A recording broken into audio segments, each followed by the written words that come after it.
What's up, everybody? Welcome to Podcast Now. I'm Alex, and in this video, I want to talk about Chandler's notes about the second gameplay showcase for Hogwarts Legacy. Now, this actually comes from Hogwarts Legacy News over on Twitter. Great guy, always been super nice to me, and he finds some good stuff, and this is a really good thing here because Chandler gives some pretty good info on the showcase and some things I really do believe we can dive a little bit into. So let's read, and this was on Reddit. He posted this on Reddit. Odd place to do it, I would honestly say. Now, Reddit is gigantic. It's just a different, pocket of the internet, basically, right? So let's read through what he says, and then we'll talk about what I think about it. So combat was on normal difficulty. Andrew is a pro who has been playing this game essentially daily for a very long time. Trust me, he makes it look easy. The unforgivable curses inherently have some crowd control mechanics to them. AK causes a fear type of effect. You see enemies cowering after it is cast.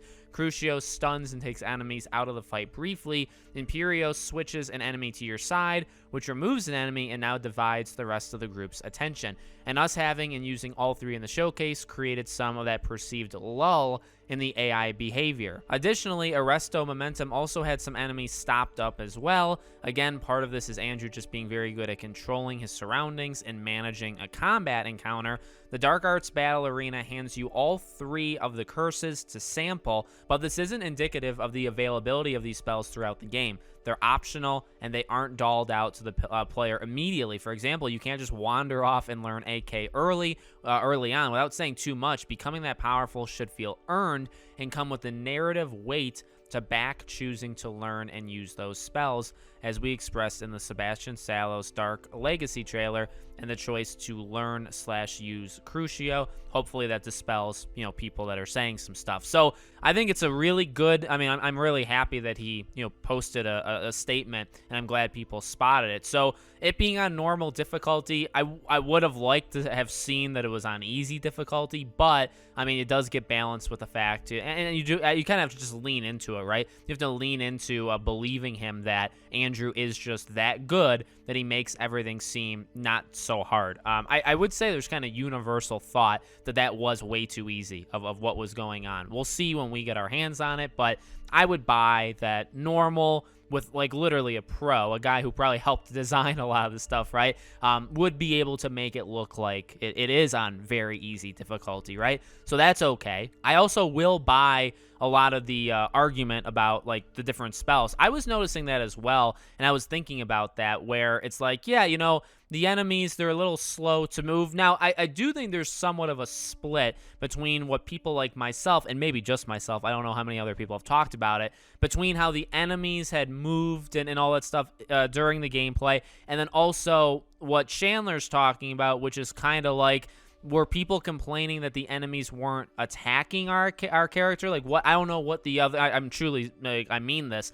I don't know what the other complaints were about the enemies, but it sounds like that's the stuff that Chandler is kind of going after, where it's well, basically the reason why it didn't maybe feel full, like the enemies were focused on you, is because they were busy doing other things. And I buy that. I believe that. And I don't think there's anything wrong with that. I noticed that myself. In fact, in the live stream of the, all the creators that I did, I had talked about how you notice the first time you watch that, the enemies are dividing their attention, because a lot of what you're doing is either scaring them, or specifically when you're bringing them on your side, you are literally doing what Chandler said. You're taking one enemy off the battleground, and then you're also having enemies focus on that one instead of you. So I understand that. My complaint, I think, came in where it did seem to take enemies quite a long time to actually do things. And I don't even know if I would actually say enemies. I think my main complaint was when you have somebody on your side, right, when you cast the curse, and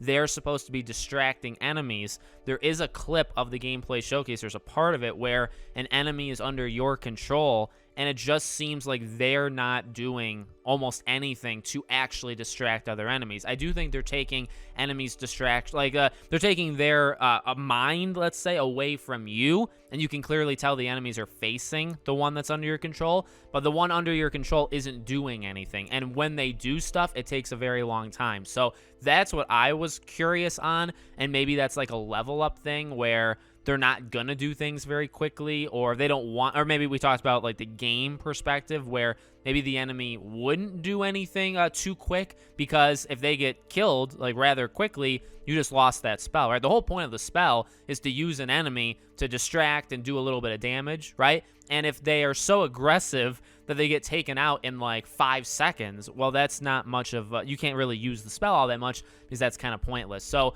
we'll see how it works, you know, when the game comes out. But again, I buy a lot of that stuff. The thing I really want to focus on, though, this is an interesting thing that Chandler, I don't know if he knew that he just said this, but without saying too much, becoming that powerful should feel earned and come with the narrative weight to back choosing to learn and to use those spells. So what I read from that further, and again, this is a question I have for the game, and they have talked a little bit about how the game remembers or doesn't remember what you're doing in it. I feel like he just confirmed there that when you're using these spells, they will have a narrative backing, like the quest that you're taught them will have a narrative backing, like the Sebastian one, right? Like that will feel weighty, it'll feel heavy, because you're going to have to literally make a decision there. But what he doesn't talk about is how that's going to weigh on you, the character, throughout the game in terms of minute-to-minute stuff. So I will say, you know,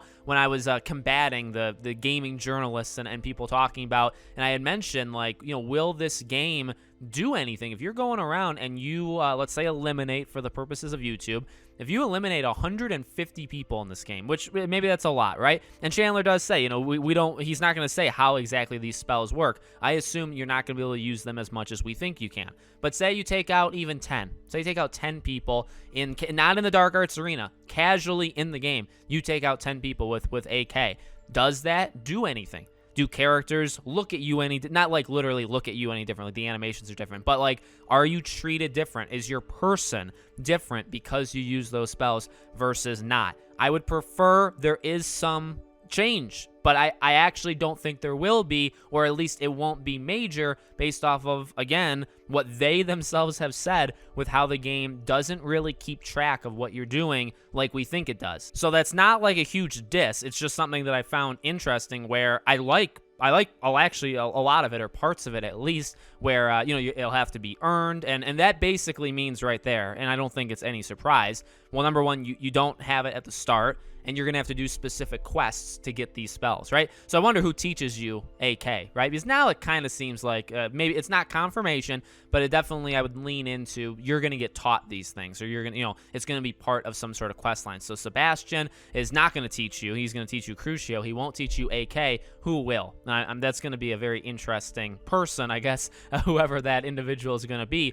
But yeah, the narrative weight, because I feel like if it had anything else besides narrative weight, he probably would have said it, and he didn't. So I am going to be looking at that, again, when the game comes out. A lot of it, this is not necessarily new, right? Because we kind of talked about what the game will remember versus won't remember. And the fact that he brings up that it's going to feel earned, so you're probably going to have to do some sort of tough quest, take out maybe a tough enemy in order to learn it, plus the narrative weight, that tells me cutscene, that tells me a decision, like with Sebastian, you can use it or have it used on you, right? So that tells me it's that. That doesn't tell me that AK is going to do anything to the soul of the individual. And whether you were expecting or not, that's okay. Like, if you weren't expecting it, Alex, you're making a big deal of it, that's totally fine. I really don't think I am, but that's totally okay.